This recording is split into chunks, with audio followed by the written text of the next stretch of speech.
Good morning, my beloved brothers and sisters. Happy Sunday to you all and happy new week. I pray this week brings you joy, peace, and gladness. I'm here to share my lesson gained from the yesterday's Thanksgiving service that took place at 10 a.m. Nigerian time. To be frank and honest, I am always glad to be part of any services that is being conducted in the Church of God because of the doctrines that are being taught. I always try to examine them and found out that they are true.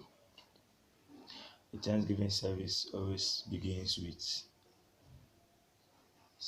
praise and worship, which is the most important of every church, giving thanks to God, praising God, and praising Him for who He is and all what He has done.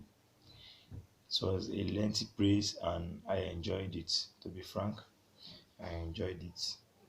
It is one of the most important parts in this church, the Church of God, and I noticed that here we don't take it for granted. After the praise, we went on. After the praise, service went on, and different members from different parts of the world were given opportunities to explain what they learned from the worship service that took place on Friday, the 3rd, 9:30 Nigerian time, but different time in their own respective places. They all explained what they learned, and after which the members were congratulated and were encouraged, and we embarked on another praise and worship section. After which the word charge started.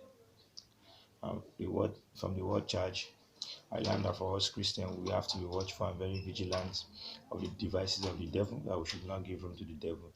First Peter chapter 5, from verse 8 to 9, and other scriptures were used. And we also encourage us to channel our anger into fighting the devil and pushing him away, and not to use our anger to sin. Ephesians chapter 4, verse 26. We are also told to partake in good works according to the doctrine of God, and we should not allow our love to get cold, our love for both God and humanity to get cold, because love is the principal thing. Matthew 24 verse 30, Matthew 24 verse 12, 1 Corinthians chapter 13 verse 13, Ephesians chapter 2 verse 10. And Ephesians 2 verse 10 says we are the workmanship of God, that we should do the good work of God. Lastly, I also noted that humility is key when it comes to our covenant work with God. It is only a humble person that practices love, and God loves anyone that is humble. As Christians, we were encouraged to be humble at all costs, because God increases the humble and reduces anyone that is proud. So we are encouraged to be humble. Humility in the context of Christianity is submitting yourself totally to the will of God. Arrogance is of the devil, and we are not advised to be arrogant at any cost. James chapter 4 verse 6. Thank you and God bless you.